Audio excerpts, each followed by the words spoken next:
What was in the skies of Ufology, and why it itself was most treasured site in Christianity. There's a UFO descending over the dome of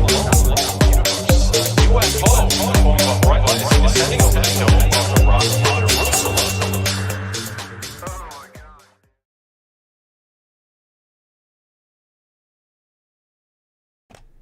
Alright. Well, welcome to Goof On, everybody. I'm your host, Rich Giordano. We are live on Hump Day, Wednesday, June 1st, 2022. How the heck are you? We are here live, and it is June 1st. We are now officially, after Memorial Day, summer. It is summer. Yep, the kids are out of school. Gas prices are at an all-time high again. Holy mackerel. I only put $30 of gas in my car. To fill it up, it would have taken about $50. When Trump was president, I still have the receipt, $26 to fill up my car with gas. It is now $4.57 in Florida. But holy mackerel, somebody was sending me pictures from where they live. A gas price is $6, $5.99. Holy mackerel. Yeah, just take that 1 penny off, make it look like, we're selling used cars over here for $5.99 a month. Yeah, holy shit. I got 2 bags of food, and it was, I believe this shopping trip with just 2 bags was $70 for 2 bags. Well, I buy 2 pounds of bacon for $20. So that's 20 right there. That'll last me a good 5-6 days. It's cheaper than buying bacon, piece. So I just buy the big bulk at one time. That 4 dinners was another $20. So there's $40 for 5 items. So, but that same bacon used to be $16.99, and the other things were $1 cheaper. So with just those 5 items, I paid $8 more. Goes to show you, whew, man, gotta stay alive, right? This is amazing times we're living in. Hey, don't worry about it. Don't worry about a thing. Because gas prices are still going to go up. Nationwide, they're going to be $6 when it's all said and done. Then the recession's going to hit. Yeah. Because now people don't have their stimulus money anymore. And now they're getting credit cards. And a ridiculous number of people have now gotten credit cards and are making just house payments on them, buying food on credit cards. They're paying is just going to...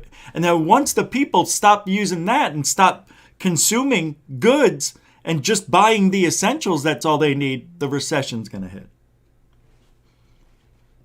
Yeah. We've got, by 2024... Man, it's going to be tough. I don't know. I don't know how we're going to do it. But, that's what we do. We survive, right? We've survived this before. Never. What? We've survived things like this in the past. Have we? No. No, we haven't. I'm just trying to make you feel better. Because, that's what we're here for. We're going to have a good time, learn a little bit about the conspiracies in this world.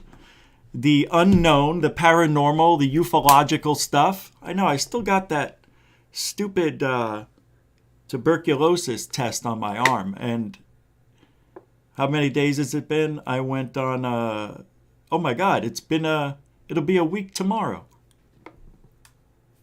The lady tells me, the nurse, she goes, mine, I still had mine a week later, but it was just a little red dot. I'm like, Jesus, man, mine still looks like a spider bite.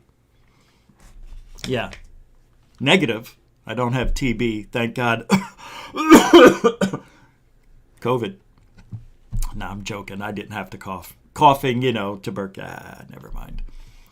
Yeah, so today I do want to talk about Lyin Lu a little bit. A little bit.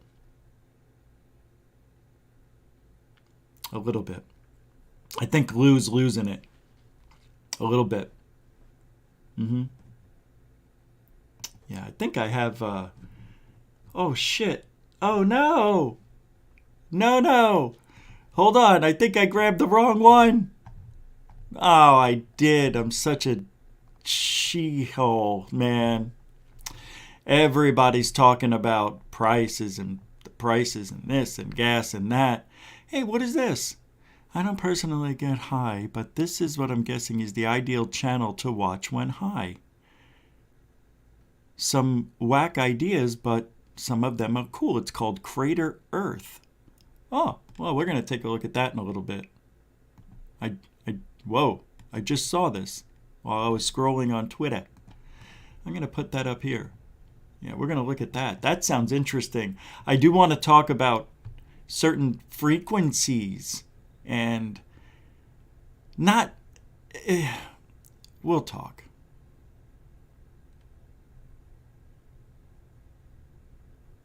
Oh my God. People are so funny.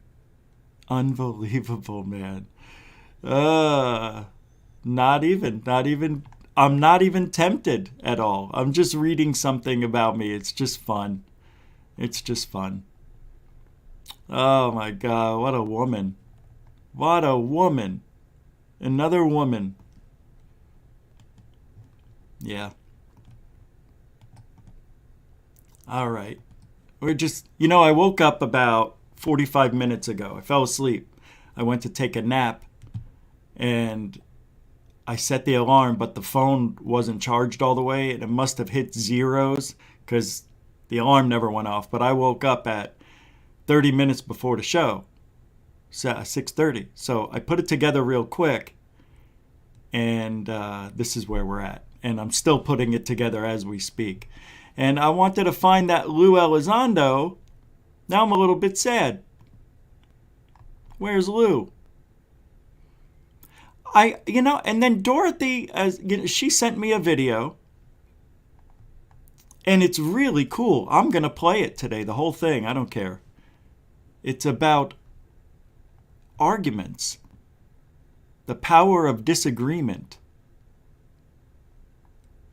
That was sent to me yesterday. I didn't play it because I guess I forgot. But now I have it ready. And let me move it over to the actual line. Yep, I got it already over there from before. So I know the screen goes dark when I switch one screen. Sorry, it's not a perfect setup yet. I am without Coral. Coral's a little bit under the weather, so she is not going to be posting your comments for me, but I can do it old school. And with that being said, Boston Deadhead with a $5 super dono. That's a super chat, super sticker, but it isn't. There's no emoji and no comment. Super dono, and it is the first one of the day. And yes, I am, I'm not even going to say it. Thank you, Boston Deadhead, for the $5 super dono. No emoji, no comment.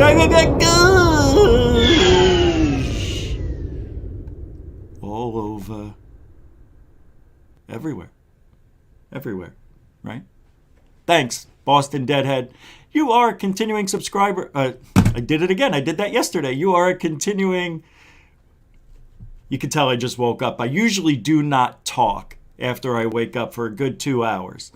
For this reason.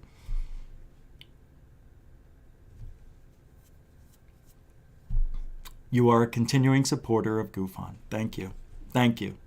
Yeah, appreciate that. Well, look what the cat dragged in. I see some people shouldn't be here. I don't even know why you guys are here. If you hate me so much. Don't even know why. But I am not going to be baited. And with that being said, we are also going to talk about What is reality? Yep. And hold on. When I'm talking about frequencies before, there's a reason. Hold on. Let me pull this up. Your sister's ass. Is this it? No. I don't know if I put it up here yet. Hold on. Let me check. Get out of here. Stupid. It sounds cool. Yeah, I didn't post it. Yeah, I know it's dark. There. That'll help a little bit. It's okay. I'll find it. No reason. I found it. No reason to get upset. No reason.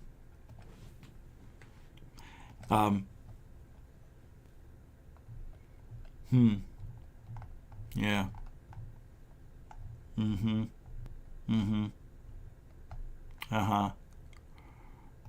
Hey, the Josh and Artemis show from Canada, of all places. Good to see the addicts there.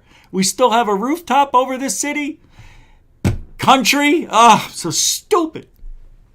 I'm such a liar. I lie all the time.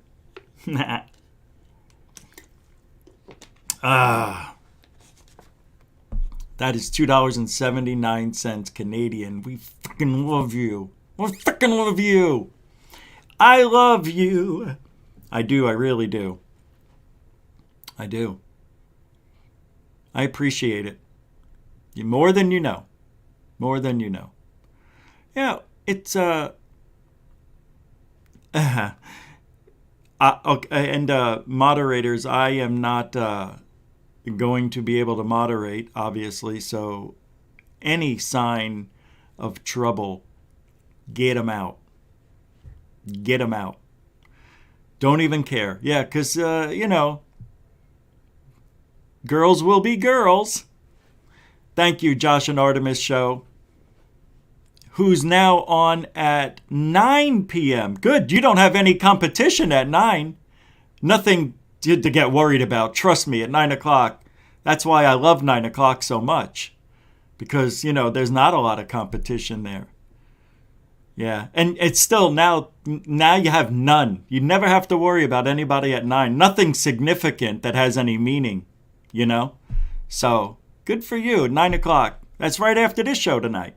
Josh and Artemis show. Thanks, guys. And gals. Yeah, well, you know what I meant. And I appreciate that. Did we get a new member? What is this? Oh, wow. The I Believe podcast is now a member. Oh, you're now a YouTube member. Yeah, thanks. Thanks, YouTube, for making me not able to change the YouTube member there to GoofOn. But you are now officially a member of GoofOn. Thank you for the support, by the way. That is unbelievable. Un-freaking believable. Thank you. I know. Let's go. Roll call. COVID. Come in, please. COVID. COVID. Shell Shock. How you doing, huh? Hey, I never saw you before. Cool picture. Great hair. Love a girl with hair. Gotta have hair. Lisa M knows that. Thank you very much. Welcome to the show. Hearts and roses.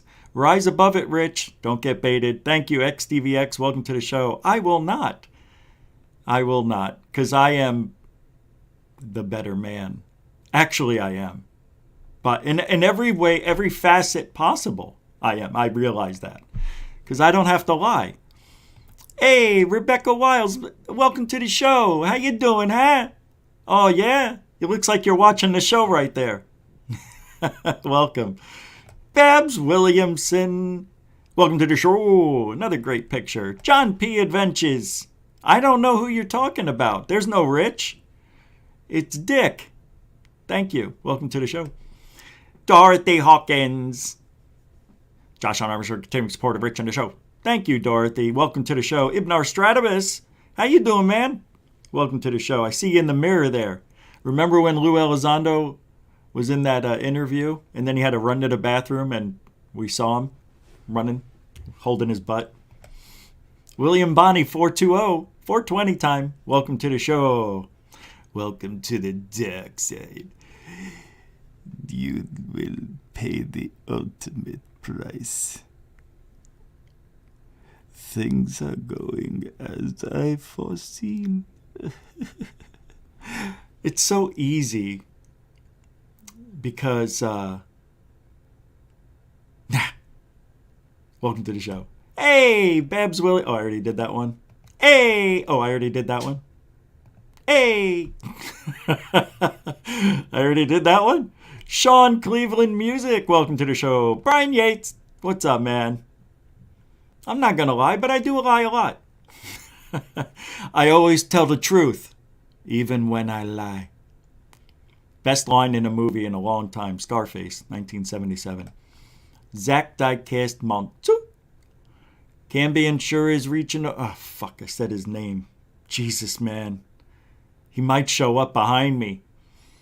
I like calling out hoaxes and hoaxers too, but he is the one doing the mental... Oh, yeah. I know. It's very immature. Yeah, let her have it. Let her have it. Go ahead, bash me every night. It's okay. Yeah. Hey, Mike, saw you over there. Yeah. Williams Carnundrum, welcome to the show. Oh, yeah, I'm sorry. Welcome to the show, Mike. I almost forgot. Hey, how you doing? Yeah, I didn't listen. I just looked at all the comments. Yeah, I can't listen to that devil worship music. Diamond Dog, what's up? Welcome to the show. Hey, the Gorilla Gamer. How you doing, man? Welcome to the show. I know, Lisa M. That's a good picture right there. Man, you got so many different looks. Naps. Yep. I've been taking naps for a long time. Yeah. I like napping. Because I've always been the one to stay up late, sunrise guy. And during the day, I would always take a nap. Like, just as short as 2 years ago, I was able to withstand staying up all night, not sleeping, and then going through the next day. Now I can't, forget it. I can't survive without sleep. It's weird. It's weird like that. It's like it's all catching up. Hey, Mike Johnson, how you doing, man? Welcome to the show. Helen Crystal Energy, welcome to the... Ibnar Stratabus became a new Goofon member.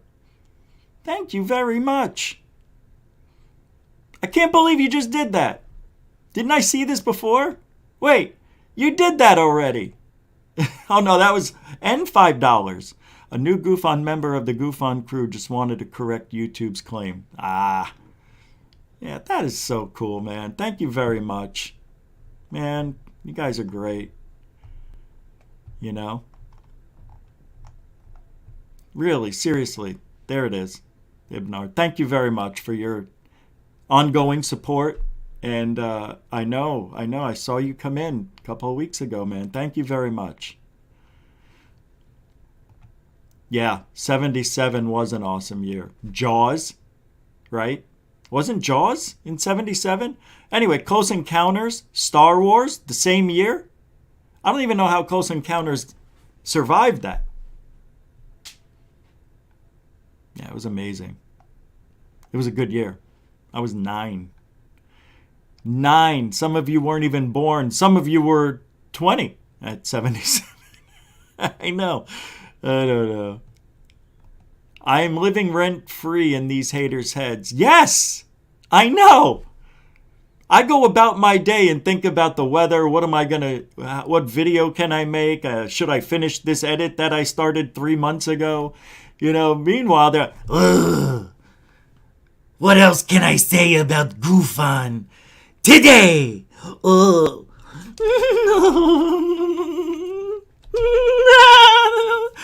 And they sit there and it's like, I'm doing this. They're my marionettes. It's so easy. Thank you, Ibnar Stativus, Brian Yates, Rebecca Wiles, Josh and Artemis. Let's get to the show. Mind blown over UAPs. Who's at the front door? Welcome to the show. Stan the Man's here. Terry, welcome to the show, everybody. Akashi Chris. I cannot not say hi. Dark Sky, same thing. All you guys, I cannot not say hi. Welcome to the show. Welcome to the show. Randall Hill, 78. Yeah. Rebecca again. You're just popping up in this. Claude, how you doing? All right. All right. I think they got the point. Van Halen's debut album in 77. You know what their first album was, right? Right? Van Halen. Wasn't it? And then Van Halen 2 came out. Everybody wants some. I want some too. Whoa. Oh, I like the way the line runs up in the back of the stocking. I always kind of like those high heels too. No. Don't take them off. Don't take them off. Leave them on. Leave them on. Yeah, that's it. A little more to the right. And then David Lee Roth left. And then he did Yankee Rose. Remember? With the Yankee Rose, bright lights in your city lights, all right. Yeah. Yankee Rose was that album. I can't remember the name of it. It was pretty good. It wasn't that bad. What is reality? Alan Swain, you, sir, have kicked off the show. That is a great statement right there. What is reality? I actually was going to make it the focal point of tonight's show. Oh, we're doing that now? Well, I don't want to start there, but we're going to get there. It's all going to mesh together, you'll see.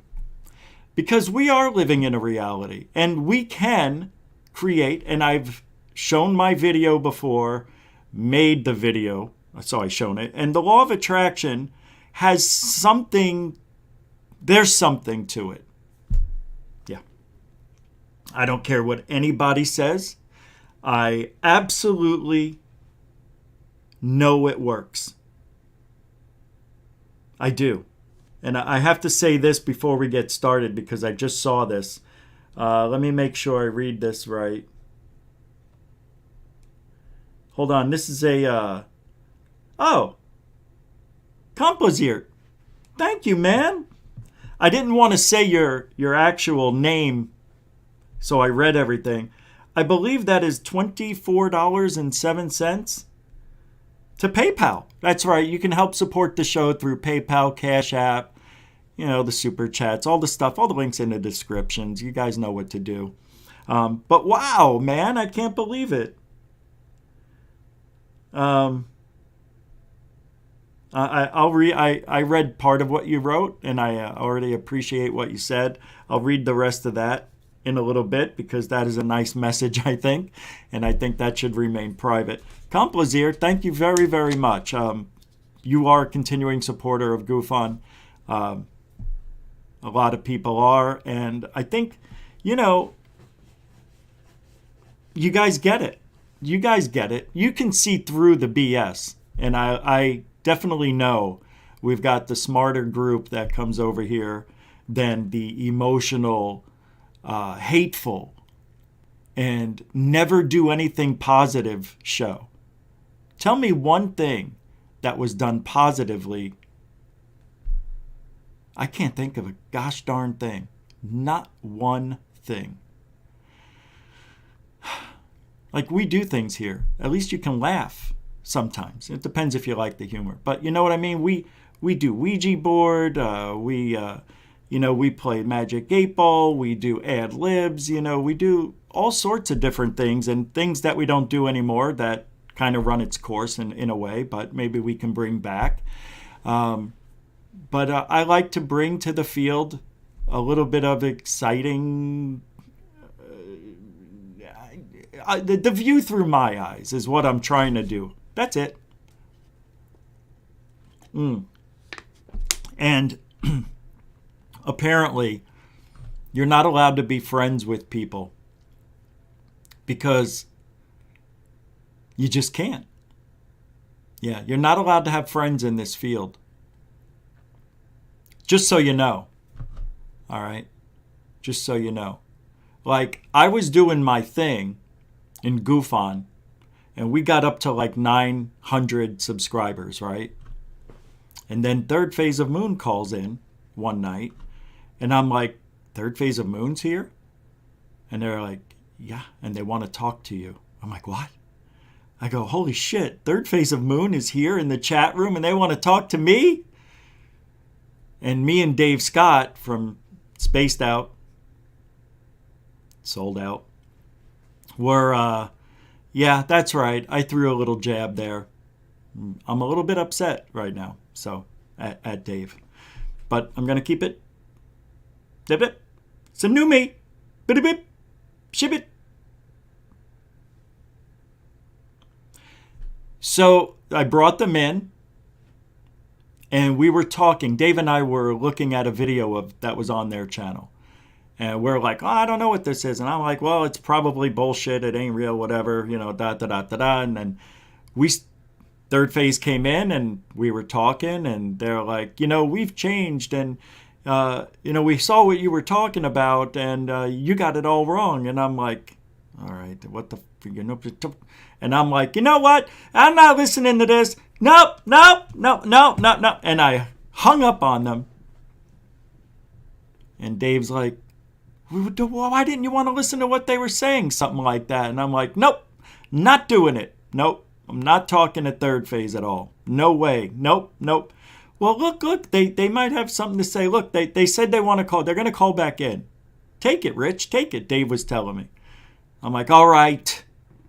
And I said, okay, I'll listen to why. I don't know what happened, I said. You got disconnected.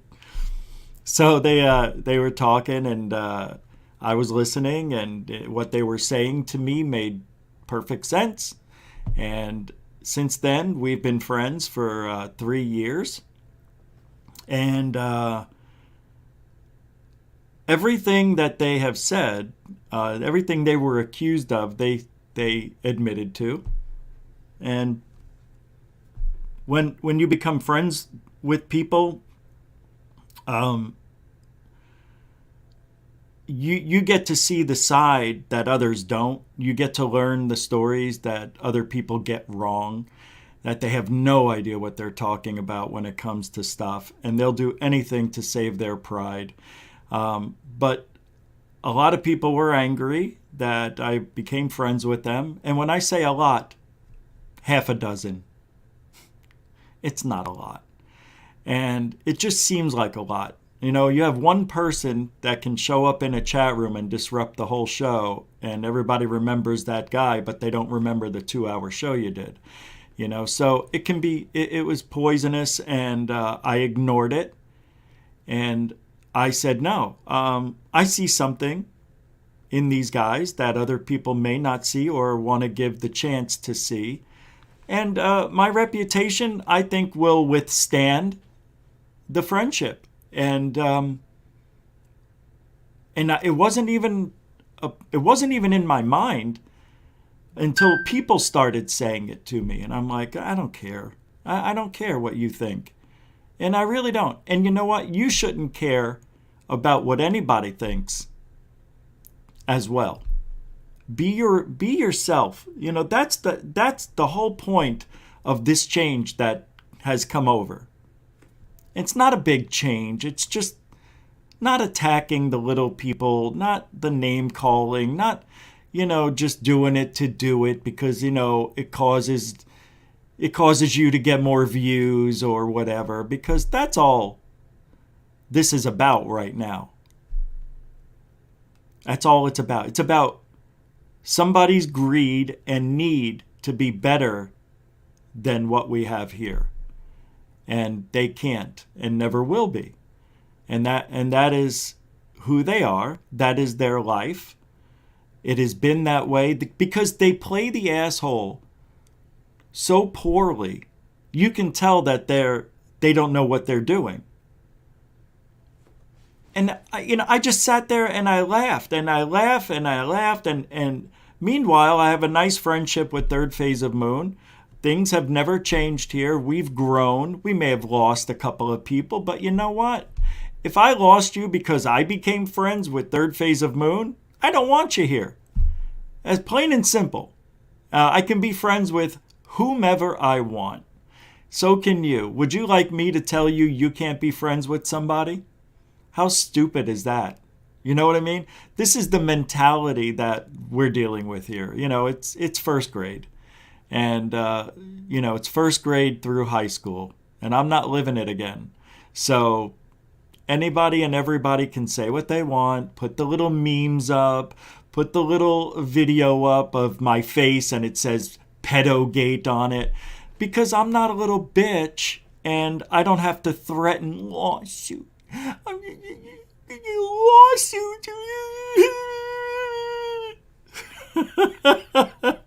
It's just, I love being me, man. I'm telling you, I love you for being you. And when you lie to your audience about things, that should be the beginning of the end. I've never lied about freaking shit about what I've said, what I've done. And they can try to play the mental gymnastics any way they want, because that's all it is. It's a game, and they already lost. We've won. We've moved past the bullshittery that is ufology. We are not going to be the gutter of ufology anymore. And I don't want to be associated with those people. I don't want to be the gutter. I want to be the guy that I think people can relate to somewhat on a level where we're experiencers. That's another problem. These people aren't experiencers. They're fake. And they don't understand what it's like to be an experiencer. So we're all lying, Hey, there's plenty of them. There's plenty of lying people out there. And I know, I point them out. That's how I know they're lying. When you're an experiencer, you know certain things. Then when you hear their story, and it's like, what? And you're like, that doesn't, no. Well, you can't say that, Rich, because every experience is different. True. But there's a basic overall vibe to an experience. And that, I can't explain it. You just have to be in it to know it. And they're not in it, and they don't know it. Yeah, I think that's right. Yeah, I think that's right. Right? They're not in it, and they don't know it. So I'm moving on. And moving up and moving forward. And I saw a super chat from Mystic15. I didn't miss you, man. Thank you very much.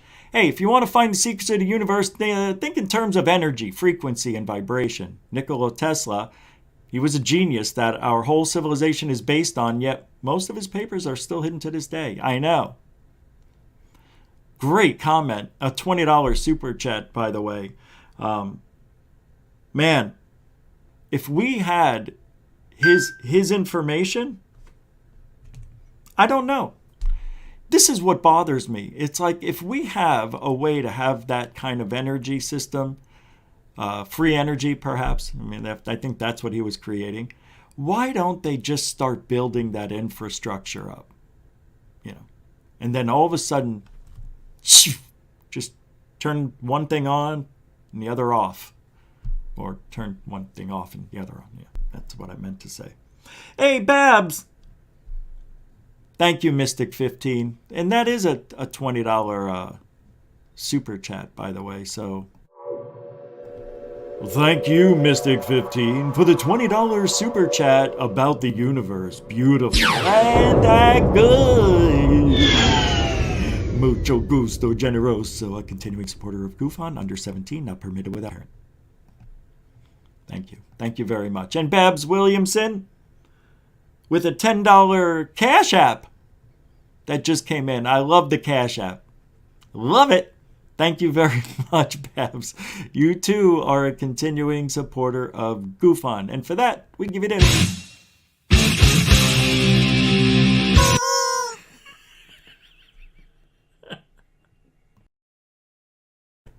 I said a lot. Let's move. We're going on. Showtime. So, somebody sent me something really, really interesting about frequencies. I'm going to show you this chart. Give me 5 seconds here. Hey, wait, I'm going to try something first. I want to see if they fix the glitch. Nope. I don't know about you guys, but who use StreamYard, but I don't know why I can't use the entire screen. You know how it says entire screen, window, and then Chrome tab? I can only use window or Chrome tab, which bothers me. I always used entire screen, but now it says it's not compatible. Well, if that's not compatible, then how are the others compatible? You know what I mean? So I don't know what happened. I can't fix it. Here we go. Let me pull this up. I have to make sure I got the right one. Here it is. All right. Check this out. In 3, 2, go. You can't even see it. Damn it. It's hard for me to see even though it's right in front of me on a 40-inch monitor. Well, here, the technology of zero-G, way back in the day from 1918 to 1920, Spanish flu, H1N1, influenza, Eiffel Tower opened up, the first long-distance transmission, the first radio program was in 1920, and 1890, it looks like the understanding of radio waves and the tools to transmit and receive. Right here. It says that, trust me. Then we got 1G technology, launched in Japan in 1979. Voice call was still analog. 1980, a year after, influenza A, H1N1 subtype, hit. Then 2G came out, launched in Finland in 1991. Digitally encrypted phone calls, wider radio frequency band, text messages, from 91 to 94, the same year that was launched. I don't know, what do you say? Cholera outbreak? It was a 01 TOR mutated strain. Cholera? I don't know, I forget how to say that. Then 3G came out. Launched in Japan in 1998. Internet on phone in 10 years. Photo camera. In 1998, the same year it was launched, the bird flu, influenza A. See the pattern? 3G upgrade in 2003. SARS came out, the virus, and then bird flu in 2003 to 2004. Interesting, isn't it? Then you have 4G. What's that? Yeah, nobody can see it anyway. Launched in Sweden in 2009. High-def TV, 3D TV, internet phone, video conference, gaming services, video and camera upgrade. And then that year, swine flu, H1N1, influenza, same as Spanish flu in 1918. And then 5G, launched worldwide in 2019. And what do you think happened at the end, November 2019 into 2020? Officially COVID. We had many cell towers put up, both antennas used, and small individual cell transmitters, fingerprint scanner, facial recognition, ultra high def 3D video and camera, smart homes. And here we are. So is there a correlation between these insane frequencies floating around in our world? I don't know. But they're not healthy, and that's for damn sure. My brother-in-law, who died of brain cancer a couple of years back, he always held the phone to his head, constantly. Never used the Bluetooth, I don't think. He hated that stuff. He just liked old-fashioned way of talking. Put it to your head. Well, maybe that's why you got brain cancer. Don't know. Just saying. And then you got people now, they go to bed with the phone on their chest, or the phone is like right next to their side, and then the next thing you know, they're having health issues. Look, I don't know, man. All I know is what I read and these conspiracies, if they're even conspiracies, they may have some weight on our health. And there's been science done on this stuff that's dangerous. I think I heard from a guy who repairs the towers for the 5G and all that stuff and was doing upgrades. He has to wear some sort of protective gear around him to repel the waves, the shit that comes out of those towers. And now those towers are put everywhere. They're everywhere you go. When 5G first came out and I did a live stream, every time I went through an intersection that was an actual stop light, and all that, I would lose the connection to 5G. But they fixed that. Yeah, that was weird. I remember that, and I had to go back to 4G and have it just work on the 4G towers because they were more consistent. But it is what it is. It's not healthy. This stuff is all over our home. These waves, these radio waves are everywhere. I'm sitting right next to the Wi-Fi tower that I have. There is a tower not that far up the street from where I live. I could actually see it. It's huge. It is a huge radio tower. But I could see the blinking red light from here. It's only a half a mile away, maybe a mile. But I don't know how far those radio waves go out. They got to go out far. They got to go out pretty far, but it's above the tree line. It's above the trees. It's a tall tower. They're everywhere here in Florida. Yeah, you see them poking up everywhere through the trees because I took the drone out when I first got here to Florida, and I saw all these little towers just over the tree lines like miles down the road. I'm like, this is amazing. Didn't notice it at the time, but we may be in danger, and we don't even know it. Do you know it? Do you feel it? It could be the reasons why people are losing their minds. I don't know. But there's a lot of coincidences here in this graph, in this chart. And I don't know, man. It's crazy, right? But the first radio transmission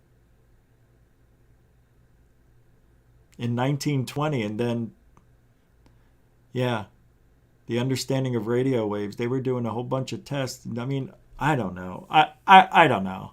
It may just be a coincidence, but it's a pretty good one. Anyway, I just wanted to touch that for a minute. Didn't want to focus too much on the negative. Yeah, there's a lot of stuff we could say. Yeah. So, reality.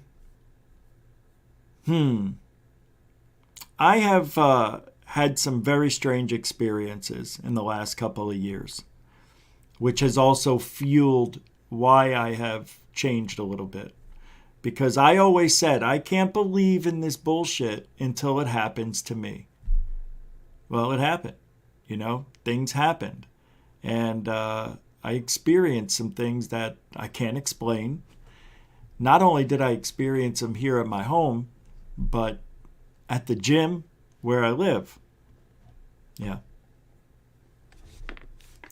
Freaking unbelievable what's going on. And I don't know if it's because I'm always talking about it, or maybe this positive vibe is being sent out, so maybe I'm being rewarded, I don't know. I don't know, man. All I know is I wouldn't say it if I didn't believe it, but the law of attraction really works. And a lot of you are going to say, no, it doesn't. Yes, it does. And I was trying to prove it to a couple of people, and I hope they now see that, because I would tell them the night before, I'm going to do this and see if it happens. So I'm going to do the law of attraction, and I'm going to create my own reality, and we're going to see if this happens. I didn't think it would happen as as easy as it did. But everything I said, I did it 5 times last week, and everything came true the next day. Simple stuff. Nothing. Look, you can't predict what I was asking the universe. I made sure it was something that I don't have control over physically.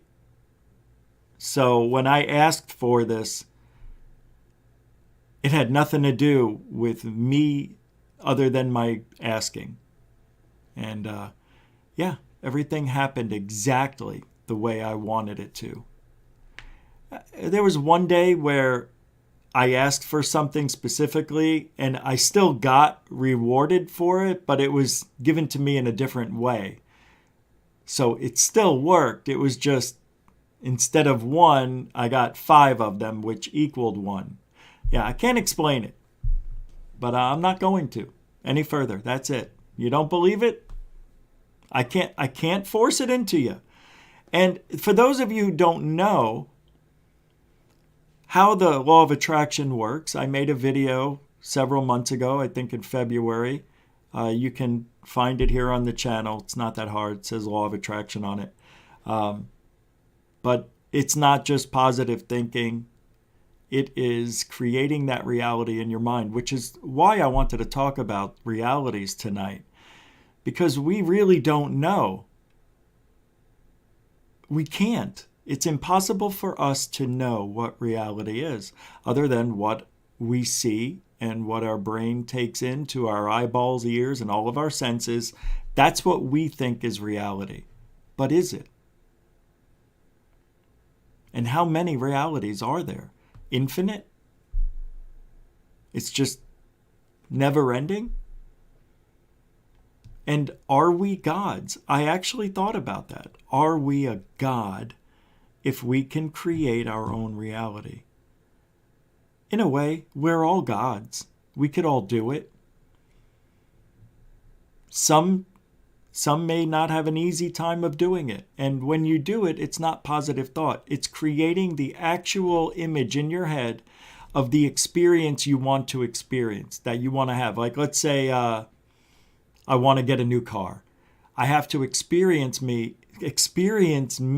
myself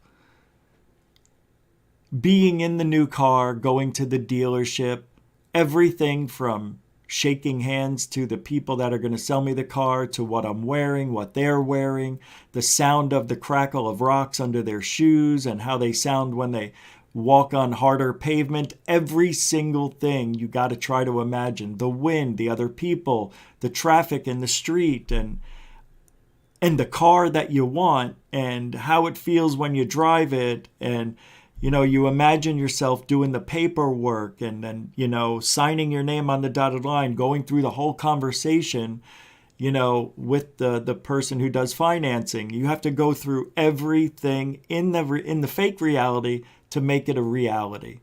So if you do that enough, the universe can't tell the difference. The universe thinks you got that car, or that you want that car, that you're about to buy that car. So what it'll do, it'll duplicate that for you. It'll open up doors and/or windows, and you walk or crawl through them and go to that reality in your mind. And then it becomes reality. How? Like, let's say I was doing all that for a new car, right? And I'm like, I don't know how I'm going to buy a new car, but I need one. So I'll sit there and do the whole thing, live the experience. I'll do it 5 times in a day. But do it really quick, right? I'm really good at doing it fast because I've been doing it forever. And you create it, and then you wait. And then next thing you'll know, something like you'll get a text. And it'll say, your father sold his car, wants to sell his car. Do you want to buy it? Or something like that.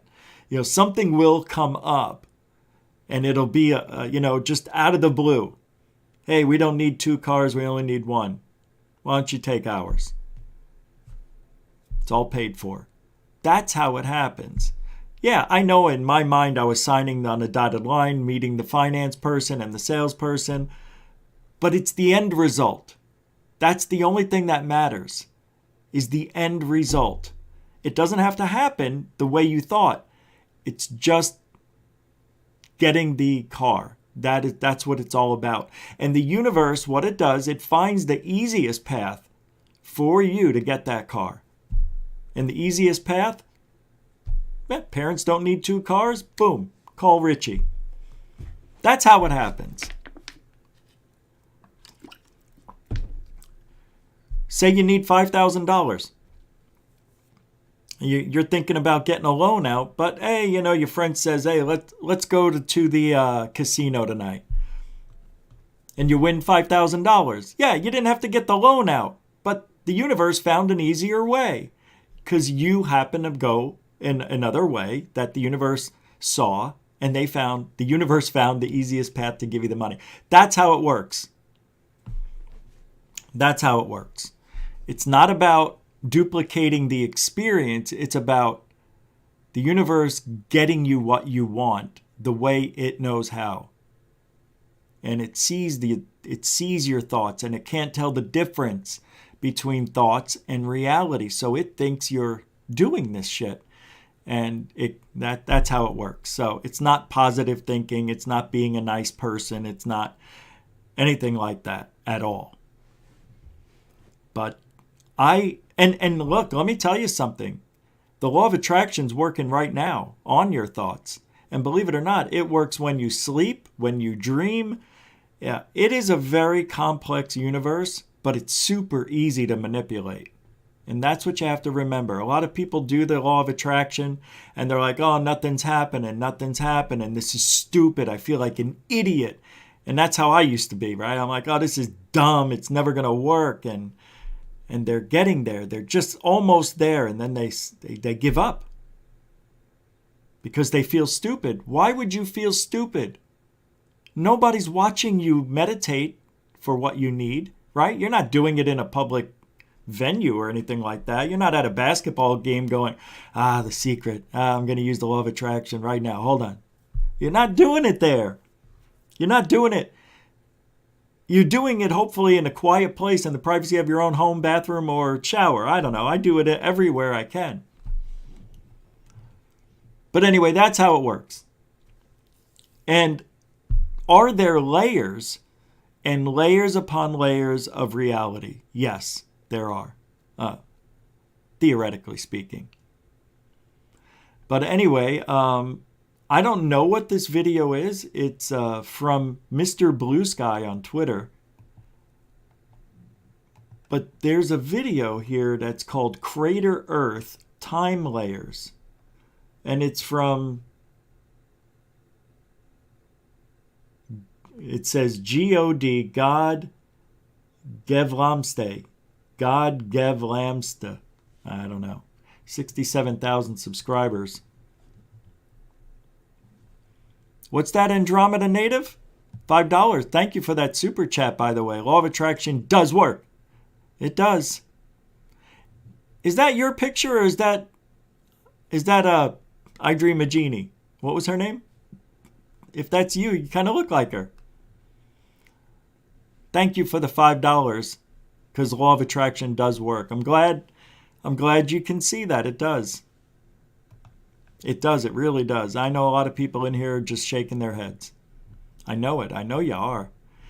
I used to be that guy. I shook my head all the time because it's sort of, you want to say it's like you're being psychic, but you're not. It's nothing like that. And people think that you're using psychic abilities and they call you an ass or a joke or a liar. And it's not anything like that. It's just your thoughts, man. Just your thoughts create things. I want you to think about something.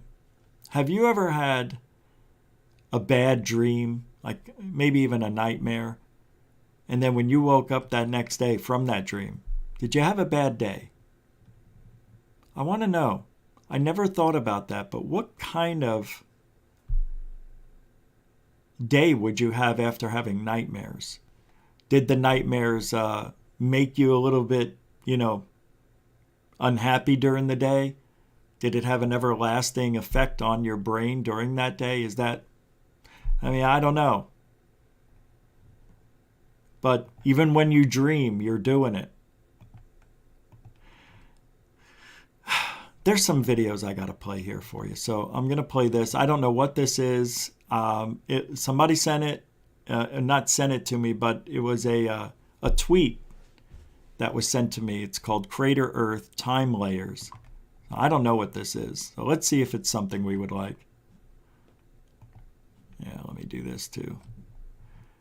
This is fair use. This is for educational purposes and discussion points. Someone mailed me. Take a look at the city of Aden in Yemen. These are fossils of two gigantic creatures.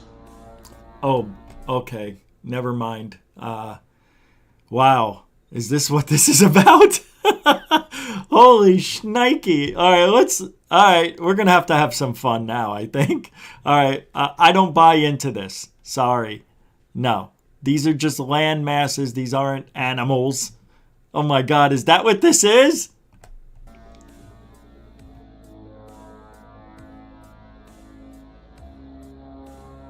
Would this be possible? Of course, but not on a little blue ball flying in space. These creatures would be too big to survive. You need a bigger space.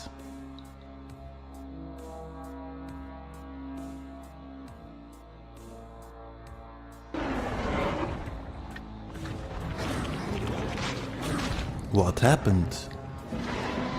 Let me give you an overview of how far I got. You have prehistory on a bigger Earth. Then something happens. Reset.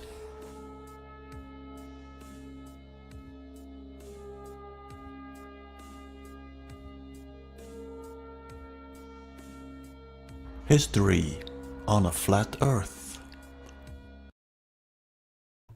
All right, that's enough. That's enough. Flat Earth? This has nothing to do with anything I'm talking about. This is, all right, you know what? For SNGs, shits and giggles, let's take a listen anyway. This is fun. He said flat Earth. I can't believe it. Then something happens. Oh, geez. Reset. Space age in a heliocentric model. Something will happen. Will it be the Great Reset? Nah, I can't do this. I'm not well versed in that type of jargon. I can't. I cannot and will not. Hold on. Yeah, I'm not playing that. Tim Burchett talks to Lou Elizondo about UFOs? Yeah, I know. You know, I want that video. Does anybody have that? Yeah, I know, right? Stu, I know, man. That was just unreal what just happened. Yeah, I don't buy into that. Hold on, let me pull this up. I think I have it here. Wow. Okay. What is this? All right. I don't know. Now I've got another flat. I think I wanted to talk about flat Earth yesterday, and I changed it because I just saw another flat Earth thing here. We don't live on a flat Earth. You want to talk about? We can talk about that real quick. Do you want to know what I really think? No? All right. Well, too bad. I don't think we live on a flat Earth, obviously. I think, because what I'm going to play here doesn't make sense to me. I'm going to play this first, and then I'm going to comment. But we are living in a reality that I think we all can be God. You don't believe it? Try something with the law of attraction, see if it works. And a lot of people out there don't believe it. I think more people don't believe it than actually believe it works. I used to believe that you can't do the law of attraction. Then I tried it and it worked. And then I tried it again and it worked again. And this was 2005, give or take. Well, I know it was in 2006 for sure, because me and my wife got a letter that we owed $5,000. And then I did the law of it. My wife's like, we don't have this money. I'm like, well, we can make payments. I don't do that. I don't like having payments. And I'm like, well, we could pay it off. I'm not going into savings to pay this. No, this is bull. And I'm like, we're going to fight this. And I'm like, and then she goes, why don't you just do your law of attraction, your little secret thing, and get that money for us? Well, sure enough, 30 days later, almost exactly 30 days, $5,000 check came in. And we paid too much in fees on our loan. And we got back $4,996 and change. A refund. Isn't that weird? I know, but it was probably going to happen anyway. But did I create it?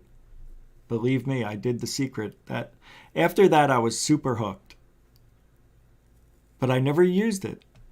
But the reality we're living in, I think we all have a version of reality that's different from everybody else. Like, I can't live in your life to understand everything you've become. There's a history there in your little universe.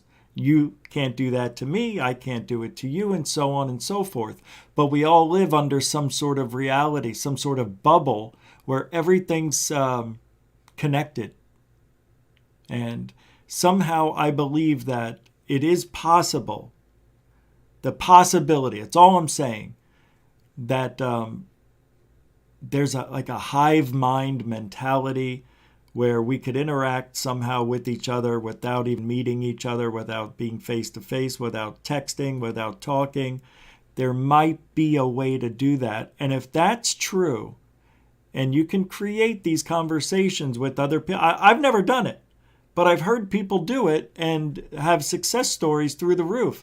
Have you ever thought of somebody that you haven't seen, let's say in 10 years, and then you're about to walk across the street, and next thing you know, they're pulling up in their car. Hey, Richie! And I'm like, John? I was just thinking about you, dude. Yeah, bullshit. No, I'm serious. I was, whatever happened to John Williams? I'm like, is he still a conductor? Yeah. It happens. Why? I don't know. Coincidence. Yeah. That's all. That's all it is. Life is a bunch of coincidences, and that's it. And the odds of things happening are eventually going to happen. Yeah. I told you I did the secret the other day. I keep calling it that. It's not that. It's the law of attraction. And I heard a commercial where it said, no such thing as a free lunch. I'm like, well, I could use a free dinner. And then I kept saying, I'd like to get a free dinner. That'd be great. And I get out and I go inside the Winn-Dixie to go buy food, and there's $10 on the floor. Free dinner. Yeah. See what I mean? Like, was I going to find it anyway? You never know. That's what's so crazy about it. It does work. Yeah. Same. And here's one that you could try. You ever pull into a very busy mall or movie theater and you never get that front parking spot? I got this straight from the movie, The Secret, the documentary. And they say try little things out. Like, imagine yourself driving up to the parking lot and pulling into that front spot. Just keep imagining it. Just keep imagining turning into it, feeling the steering wheel, feeling the car shake as you go over the little driveway into the parking lot, making the turn. You could actually feel the car turn. all that stuff, the air conditioning blowing on you, the sound of the vehicle, the music, the seat, the way it makes a sound when you move, all that stuff plays into that spot opening up for you. Yeah, the more detailed, the quicker it manifests, and that's an easy one. Yeah, I mean, what are the odds? But if it works, what's the harm? If nobody, you don't have to tell anybody you're doing it. Like, do it while you're going to the bathroom. Do a quick 2 to 5 minute thought process on something you want to get. See if it works.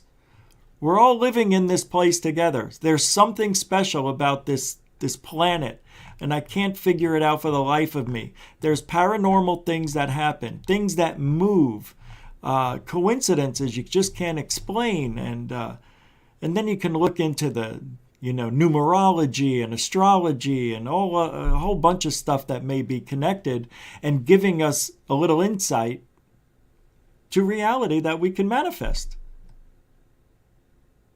Yeah, I don't know. What do I know? I'm just trying to get through this life one day at a time. And if I can make it easier, why not? Why not? What's the harm in it? 100 miles in the ocean, 100 miles. How much curvature should there be? Do you know? I don't care. It's about 6,000 feet. It's about 6,000 feet of curvature. So you should not be able to see. Is that how far you could see? No, you wouldn't be able to see 100 miles away from the ocean. Says who, Eddie? You didn't go to school for this stuff. These people that are talking to you. Did I research this all the time? I know, but you're hearing from what one I'm saying side. is not a lie. But you know what I'm saying? What I'm saying is that at 100 miles, there should be 6,000 feet of curvature. You don't even understand what that means. I don't. I understand what that means. If we live on a ball that at every 100 miles, there should be 6,000 feet of curvature. There's a formula for it. But when you look, there's Navy ships that can target other Navy ships with lasers 100 miles away. It would be impossible if there was a 6,000 foot curvature of water. Impossible. They take pictures of their target. Pictures at 100 miles. There's no curvature. It's flat. There should be 6,000 at a... See, when I lived in Arizona, when I first moved there, even up to when I just moved, but when I first moved there, we were able to see 100 miles. The visibility would regularly be 100 miles on a day, right? And before I moved, the last 20 years or so, it was like you could only see 60 miles. But if you go off of the formula that Eddie Bravo was talking about, you shouldn't be able to see the mountains at 6,000 feet away if they're only 500 to 1,000 foot tall mountains, right? But in Arizona, we were able to see the mountains 100 miles away, 60 miles away. And if there's supposed to be a curvature for every 6,000 feet is 100 miles, well, 300 miles would be 18,000 feet of curvature from here to way down there. There's a reason why you can't, like, I can't look outside and see Miami, right now. 300 miles away. I can't see Miami from here.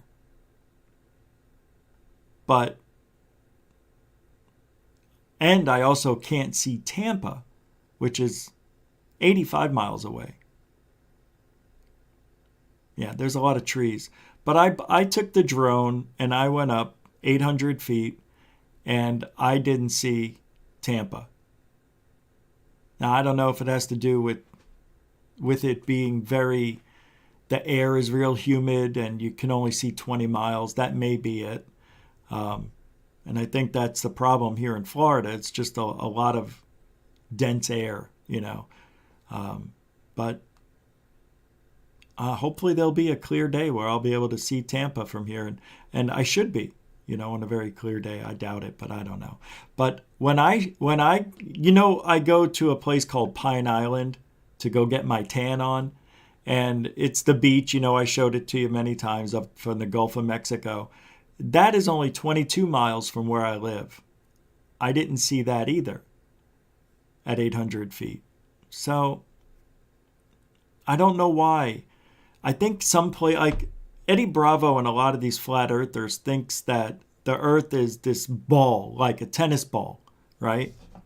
Like this. But it's so big that maybe the next 100 miles, there's an incline. And then it goes down again. Maybe it's just that. Maybe it's just that, yeah, there's a curvature, but the land may also be a little thicker, so you can see it. I don't know. But it's not a perfect, round, even ball all the way around. You've got mountains, you got canyons, you've got all sorts of stuff that make up the earth. It ain't flat. But a lot of things just don't add up either with flat earth, which, it's interesting. I've said it before. I'm not sure the earth is 25,000 miles in circumference. Maybe it is, maybe it isn't. But maybe it's bigger than what we think. I don't know. But if China flew their hypersonic rocket around the world in 1 hour, well, then it must be 25,000 miles round, right? So, think about this. A lot of people say when you get in an airplane and you're at cruising altitude of 35,000 feet, that's approximately 7 miles. 7 miles is nothing. Absolutely nothing. And you still don't see the curvature of the earth up there. It's nothing. It is that much. It is so small. You need to go a lot higher. You need to go another, I think, what is it? 15 miles, 10 miles maybe before you see the curvature. Yeah, it's pretty high. Yeah. So, yeah, flat earthers, man. I just don't buy it. They've got some good arguments in some of the stuff they talk about, but there's been too many tests, too much science. Yeah, I just don't buy it. Too much. All right, what is this? I have some things here. Hold on. What is this? Oh, I don't know what this is. But I'm going to play this. Are we alone in the universe? Did I play this yet? Is this from Australia? I don't know if I played this. Let me double check. Nope, I never played this, but I'm going to. Just to change up the pace. We're at 22 minutes after the hour. This show's just flying by. I don't even remember what I said. But I appreciate everybody hanging out tonight. Enjoying a little bit of deep thought, as deep as I could go, because I'm not very good at deep thoughts. I can't verbalize it as well as I'd like to. But this looked interesting, so I had it up and ready to go yesterday, I believe. So here we go. UFOs. At least 10 people have told me stories about seeing these. In its size. Now we see them.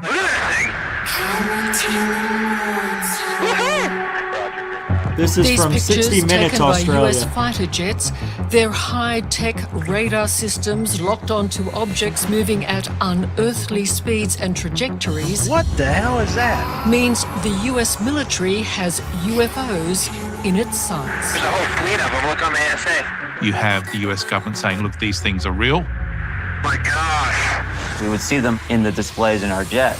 Look at the flag. The question now seems to be not do they exist, but are they earthly or not? Something legitimate, serious, physical is out there.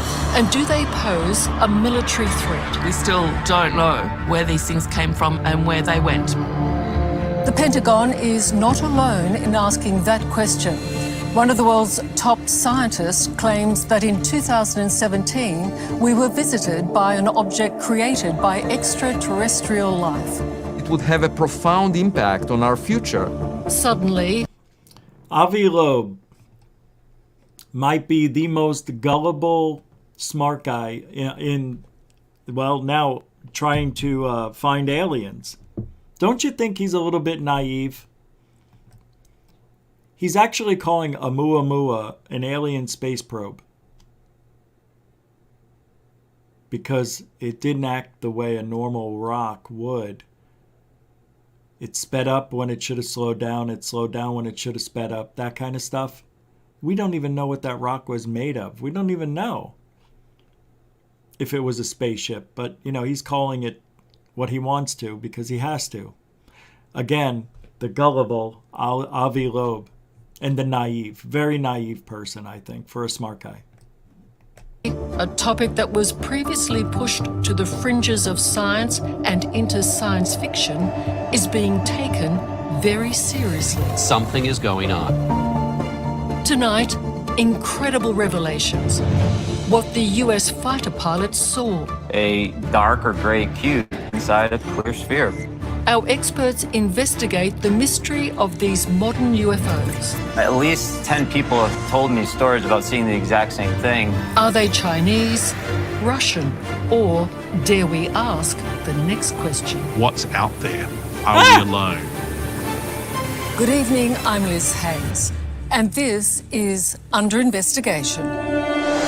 Oh, thank God. Ryan Graves. I mean, what is going on with the Jeremy Corbell look, right? He didn't need to do that. What the US fighter pilots saw. A dark or gray. Why are they all getting bright-eyed like that? Our experts investigate the mystery of these modern UFOs. What the US fighter pilots saw. They're all bright-eyed and bushy-tailed, aren't they? Like, you know, Ryan Graves. David Fravor, he's got those eyes. Right? I guess you have to have those eyes if you're going to be flying the F-18s. I don't know. Hurts my eyes. No, Ryan Graves is a good guy. Not a bad guy. As a matter of fact, here he is. From Boston, Massachusetts, Ryan Graves, a former US fighter pilot who encountered these unidentified objects from the cockpit of an FA-18 Super Hornet. And Greg Agigian, professor at Penn State. Wait. Giggity. It's Greg Giggity? Is that who that is? Hey, Greg Giggity. I would never forget that guy's name. It's Greg Giggity. Identified objects from the cockpit of an FA-18 Super Hornet. And Greg Agigian, professor at Penn State University, who is researching the history of the UFO phenomenon. In Adelaide, Associate Professor Alice Gorman, an internationally recognised space archaeologist from Flinders University. In Canberra, Dr. Malcolm Davis, Defence Analyst with the Australian Strategic Policy Institute.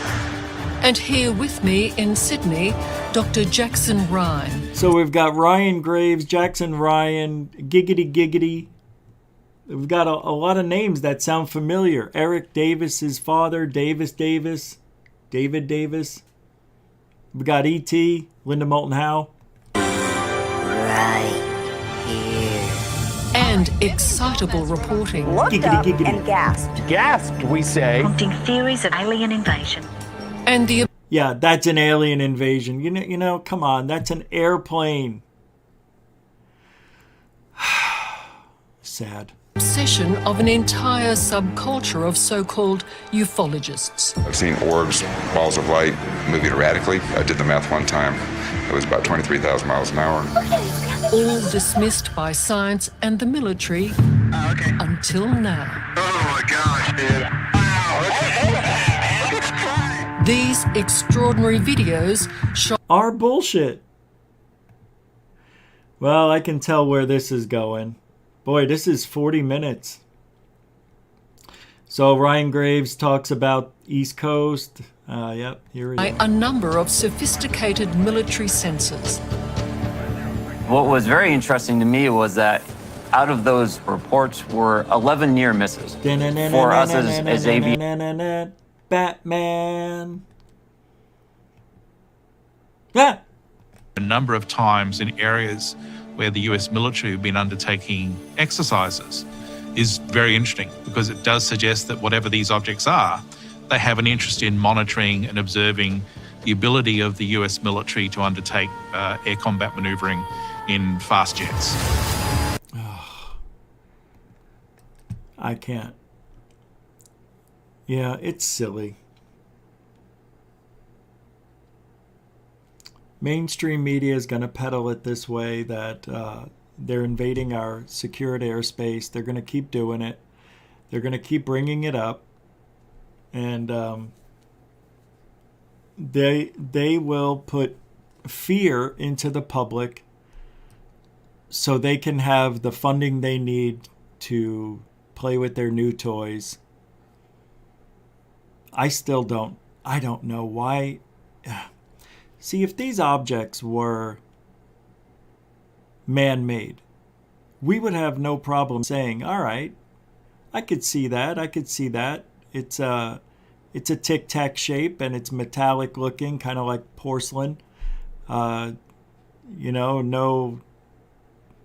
discernible propulsion, no exhaust, no plumes coming out the ass of these things when they move. It's just they're moving without any effort at all from 0 to 20,000 miles an hour in a blink of an eyeball.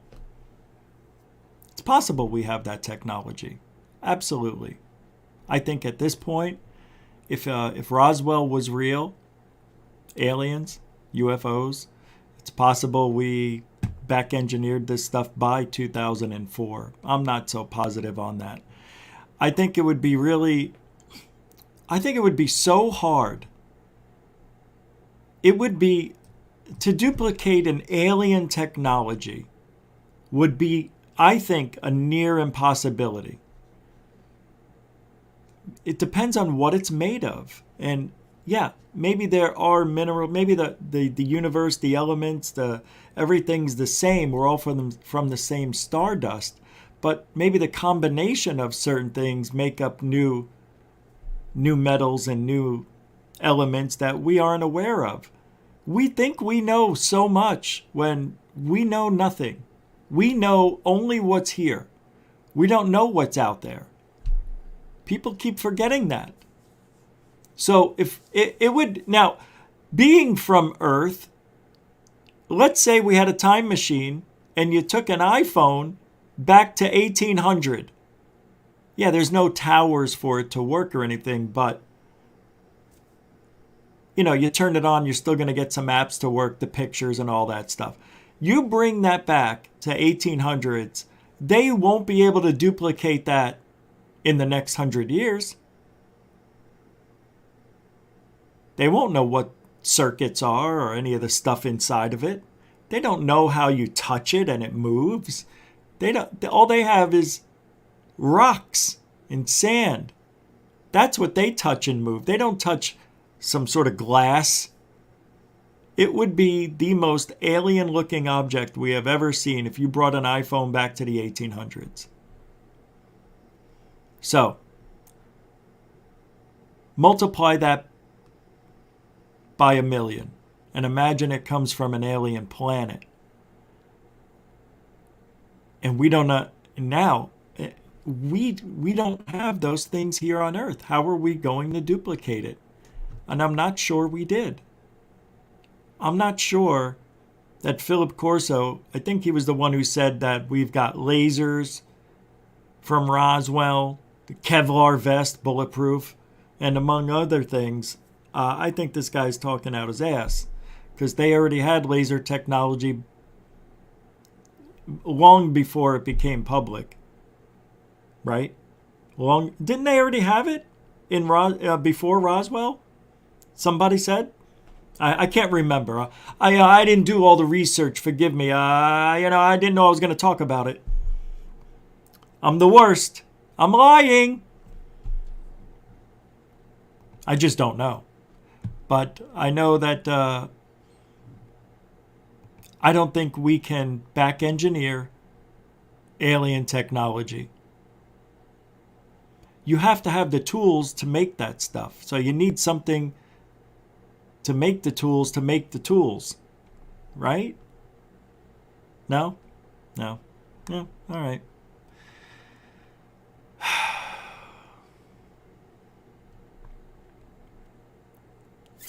I just don't think that those Tic Tacs are alien. I still think it's us. And I think nobody knows. But you have to go by what's obvious. And these are metallic looking type of vehicles. That sounds like a man-made thing to me. I don't know. What do I know? You know? All I know is this. Now let me explain something real quick. All I know is this.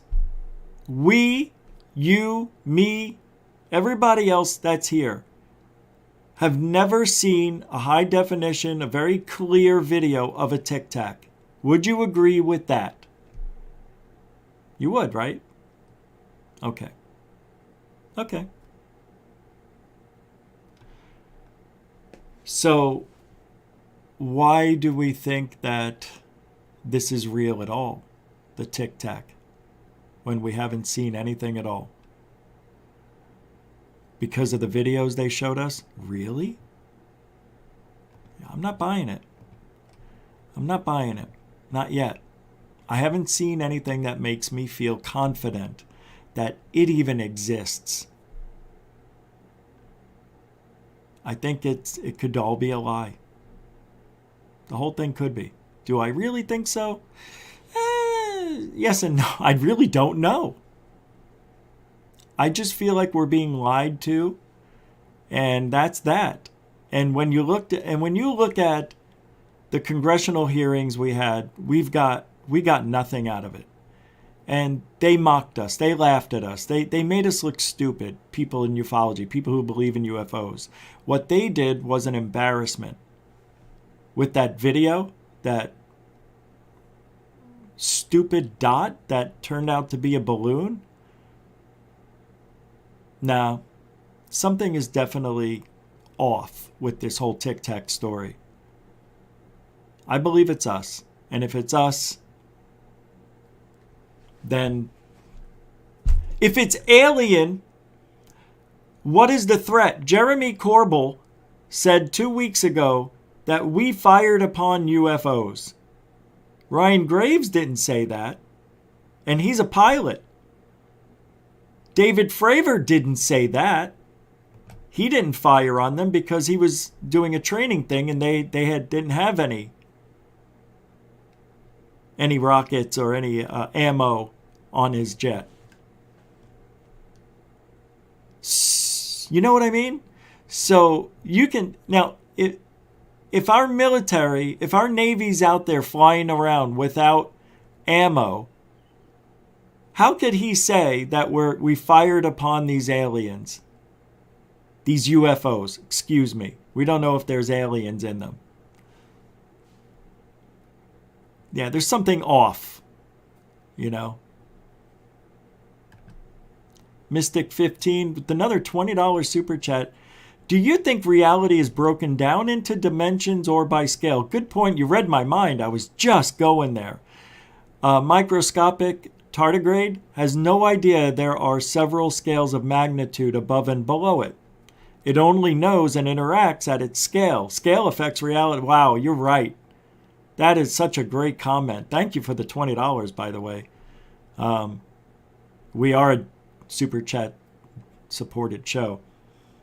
I appreciate that, man. But that is a great... Yeah, it is broken down, I think, into dimensions. Don't you think it might be? That's what's theorized. That's what people are saying, scientists.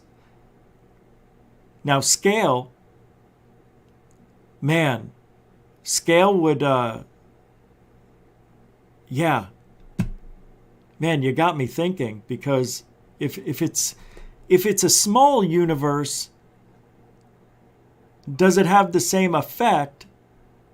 And how would we know if it was a small universe, galaxy, or wherever we're living? What are we comparing it to? Other dots in the sky that are billions and millions and thousands of light years away. That's funny. Tardigrade only knows and interacts at its scale. That's amazing. Yeah, it's true. And we do too. Of course we do. Everything is scaled within our reality, right? You take a jet airplane, for instance. Why isn't it twice the size? Why is it that size? Why does it have to be 200 to 300 people per jumbo jet? For whatever, commercial jet. Why don't they make it so it's 1,000 people? Transfer more people. I don't know, because you could only scale it so big before it doesn't work. Those engines would have to be enormous. Yeah, I see what you mean. Everything is scaled to this reality. Yeah, and you know what you're reminding me of? You're reminding me of that movie, Starts with an I, where they were dreaming and they created that alternate reality within a reality. Not Inner Space. It's that one movie with the guy. Thank you, Mystic15. A continuing supporter of Goof On. Yeah, you need to ask the right questions. Yeah, to keep me, if you need to ask the right folks, the right questions. Yeah. But now, Inception. Yeah, thank you. Thank you. Yeah, Inception. Inception. There's a perfect example of reality, within dreams, within reality. When we go to sleep every night, let me pull this clip up. Joe Rogan was talking about one of his friends. Let me see if I still have it here. One of his friends, this is unbelievable, did, I can't remember what he did. He did some sort of hallucinogen. It's a very, very potent hallucinogen, right? And his friend said that when he was under and he was having this hallucination, he actually said this, that he lived 3 months inside this hallucination as another person in another reality with another family and kids, and he lived there for 3 months, and then all of a sudden he snapped out of it and he was back here, and it affected him pretty heavily. And when he told Joe, he says, I was only gone for 10 minutes. The hallucinogen lasted 10 minutes. But dude, I lived every day and night in this other reality for 3 months. So what is the reality we're really living in? Wow. That would really mess me up. Now, I've seen some things that made me change a lot of what I believe. So I can't imagine having this experience where this guy was underneath for 10 minutes, but lived 3 months, day and night, every hour of the day, in his mind. And that's a reality that is a possibility. And I think Einstein even mentioned something like that. Time is perception. Time isn't even real. There is no such thing as time, to be honest. We created time to have some structure, basically, right? Isn't that why we have clocks, watches, and all that other stuff, right? Because it goes with the it goes with the sun and the moon and the stars. Yeah, so it's based on the sun, pretty much, how we got our time, our clocks, and everything. But the reality is, if we were living on Jupiter, time would be so much different. Things would go at a different rate because gravity changes time. Even though, it's not, time really doesn't exist. Apparently, time exists in the past, the present, and the future. It's all happening at the same time. So, when you dream, I believe we're experiencing other lives. Possibly. I don't know. That's why they're so real. The dreams are just in your head, but they're also your thoughts. And what's scary is if your thoughts can create things, then if you die in your dream, which a lot of people say if you die in your dream, you die in reality. That's not true. I've seen myself die several times.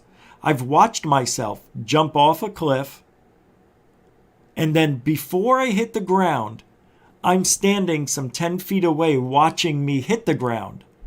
So it's like I'm pulled out of the body, watch myself hit the ground and bounce. And I've seen it. And every time where I see myself, I go, and I wake up. Did I just witness my own death in another reality? There was a dream that I had, and it was so impactful on my life that I still think of it to this day.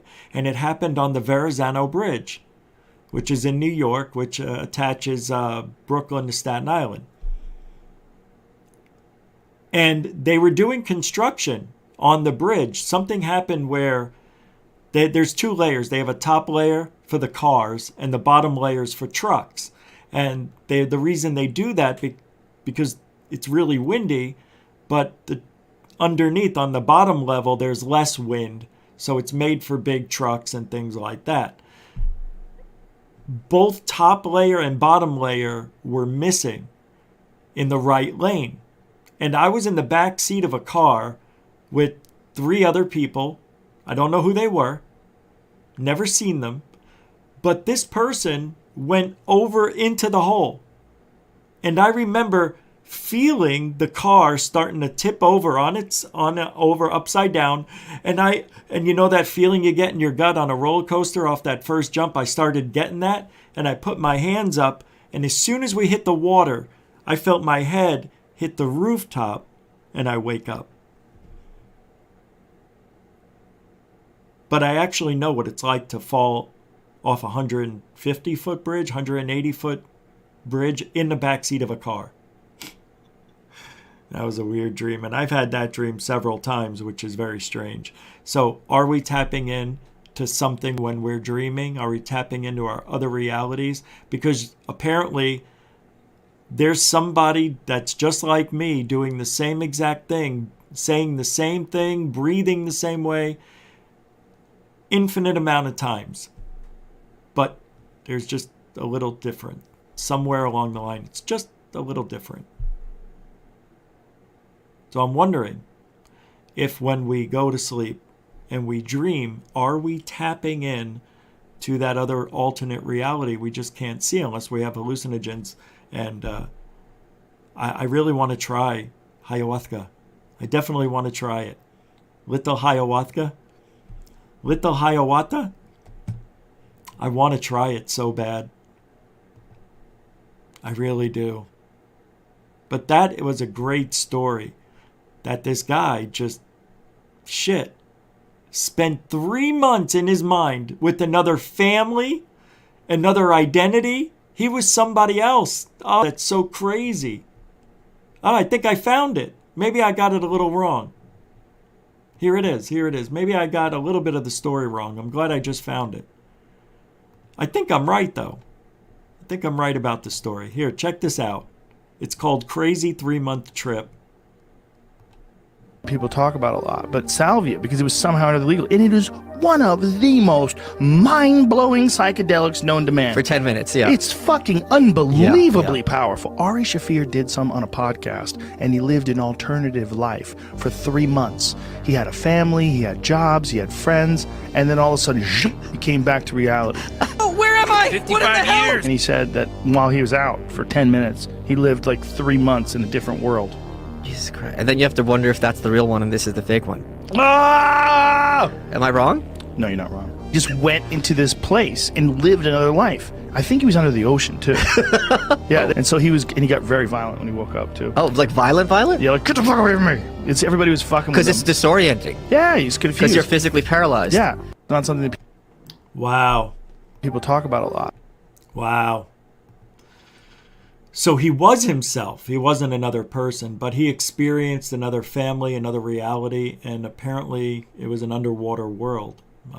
Joe doesn't really know 100%, but he thinks it was. But I can't imagine waking up from that and having to live here.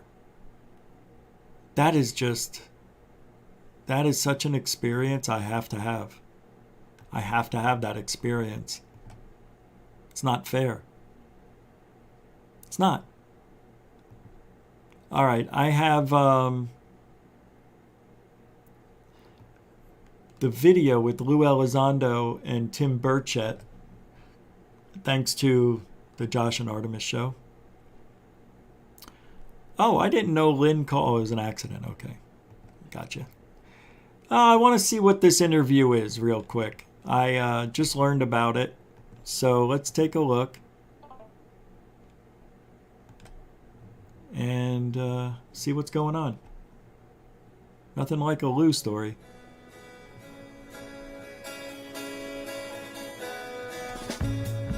This is 10. Today is my friend for today's show is Louis Elizondo. It's Luis. Right, Louis? You know, Congressman, I've been called everything in the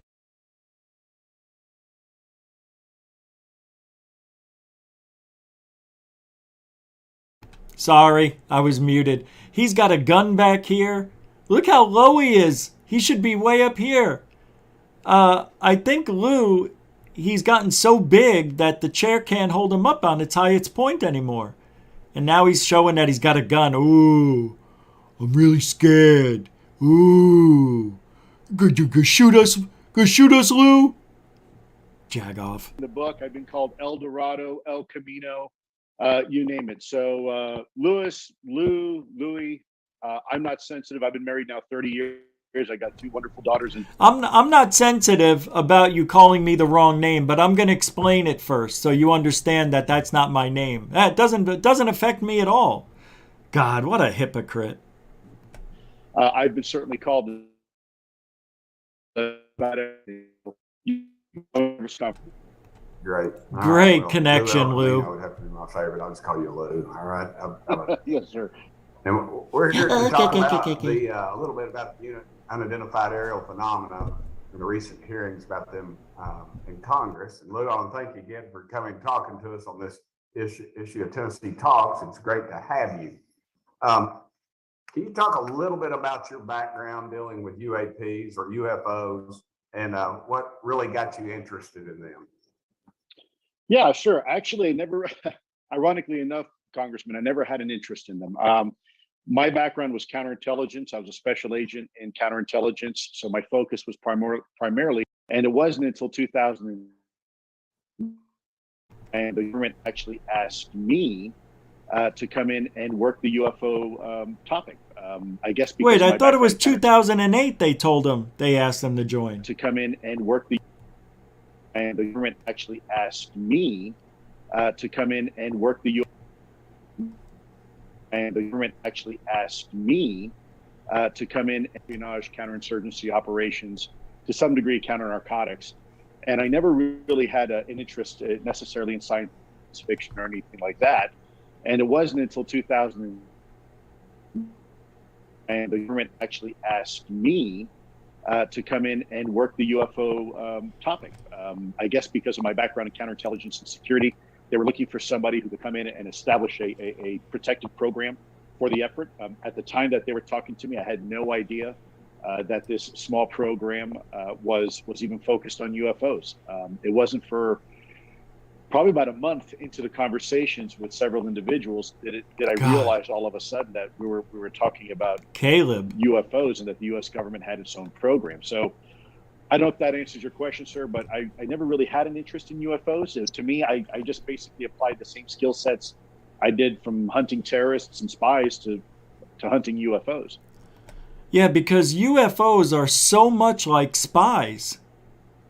They're elusive, right? They're slippery.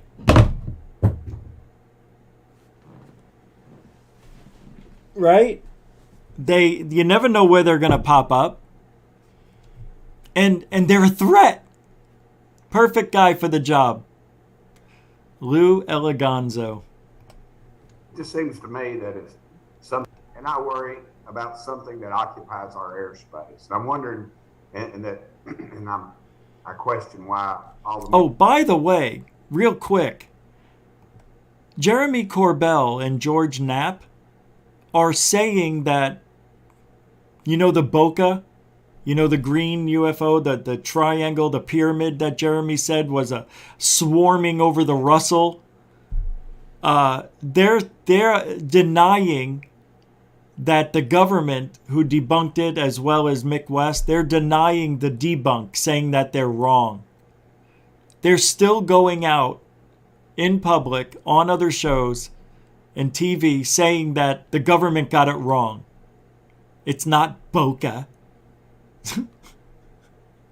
I mean, nothing could be further from the truth. It's definitely bokeh, you schmohawk. Oh, I can't stand those guys. George Knapp has taken a nosedive since he got involved with Jeremy Corbell. Absolutely, in my opinion. I think George Knapp is trying to save the last few gray hairs of his career and trying to go out with a bang. But he's going to go out with a... Members of Congress are not concerned about that, especially when we have these trained pilots. I'm wondering, why should Americans care about the UAPs or UFOs? Sure. Well, Congressman, you're absolutely right. I think certainly a lot of your colleagues whom I've spoken with share your concern. And I think those of us in the national security apparatus also agree it's important. And the question is why? Well, when you have some sort of, let's call it an airplane or an aircraft or a vehicle, having the ability to come unimpeded within controlled U.S. airspace, it's a problem. At the nation's capital, we have a no-fly zone. And if someone were to break that no-fly zone, the first thing we do is scramble a couple F-16s. And I think there's good reason for that. And so let me, if I may, share with you and your audience a very quick analogy. Oh, so we have this potential threat from UFOs that are in restricted airspace, and we're scrambling jets. Lou never mentions that we fired upon them once.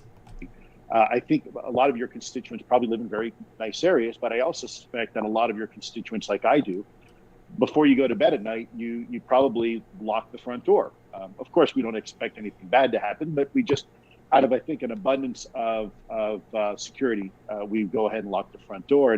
And some may even go the extra step of locking the windows, making sure they're locked and turning on the alarm before you go to bed.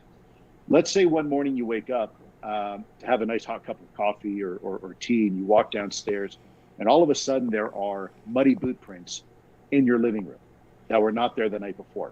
Now, no one's been hurt, nothing's out of place, nothing's been taken, but despite you locking that front door and locking the windows the night before and turning on the alarm, there's now muddy boot prints in your living room that weren't. That is a horrible analogy. That's not even the same thing at all. That's totally different than seeing the UFOs enter airspace. Restricted air. If you want to make that analogy work, you would have to say that, imagine our pilots are flying in the restricted airspace and they know nobody else is supposed to be out there, but they saw contrails in the sky. That's the analogy. That's the analogy that Lou should be giving. Footprints is trace evidence of something that was there. These pilots are supposedly seeing the objects there. That's a big difference. While you're sleeping and somebody walked through your house with muddy boots on, that's different than actually watching the person walk through your house with muddy boots on. So Lou's got it all wrong. I understand his analogy, what he's trying to say, but it's a shit analogy, and he's trying to put fear into somebody, into the Americans, and to anybody who wants to listen to this potato head. Put fear in them. And that's why he's using the lock all your doors and windows. What if somebody was in your house when you were sleeping? Do you see how he's connecting the fear? Do you see the threat? That's what he's doing. It's very, very smart, but it's not working. It's not going to work. Not to me. Thank you, the I Believe podcast, for the $5. Number one rule of being a spy, don't tell anyone you're a spy. can't have two negatives in the same sentence. So don't tell anyone you're a spy. Right, Dorothy? Grammar police? I'm messing with you, the I Believe podcast. Thank you so much for the super chat. Mucho gusto, generoso. You are a continuing supporter of GoofOn. There the night before. The question is that a threat? Obviously, it is. Lou froze. So great. What a great analogy. Very much to the same degree in this topic. We have something that can. You have capabilities versus intent. And as wait, what is he doing? He went to the same school as Corbell.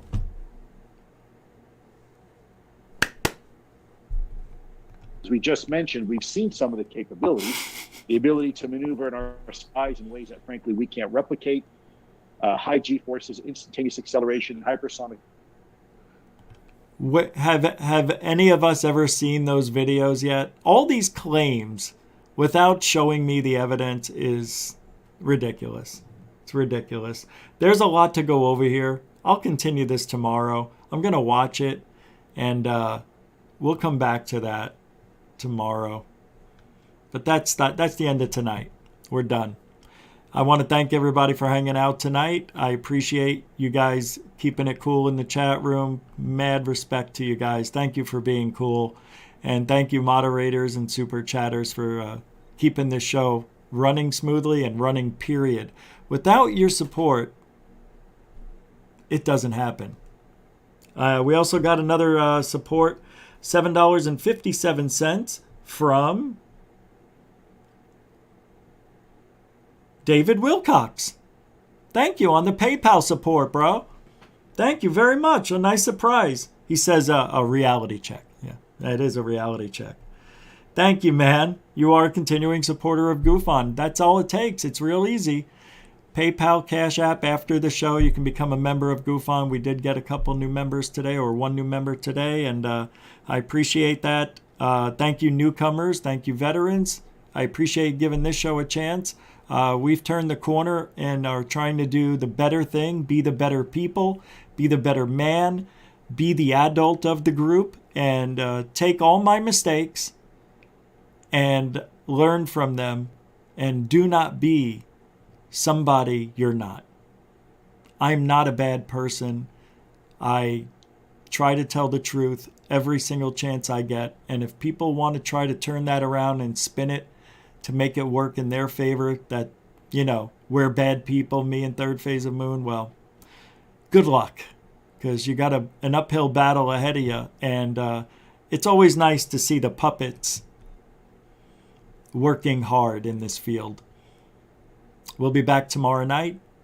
It is Thursday tomorrow, 7 p.m. Eastern, 4 Pacific, and GoofOn is definitely Truthology for Ufology. We'll see you tomorrow night. Have a great night.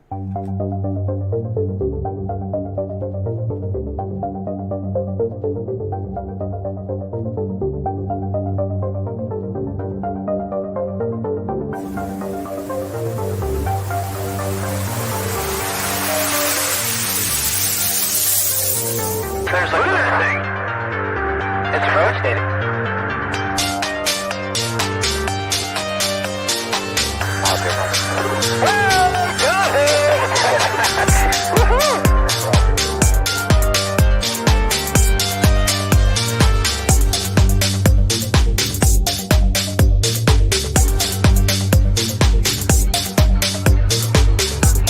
What was in the skies over, and why did it downward treasured sites in Christianity? UFO, bright lights descending over the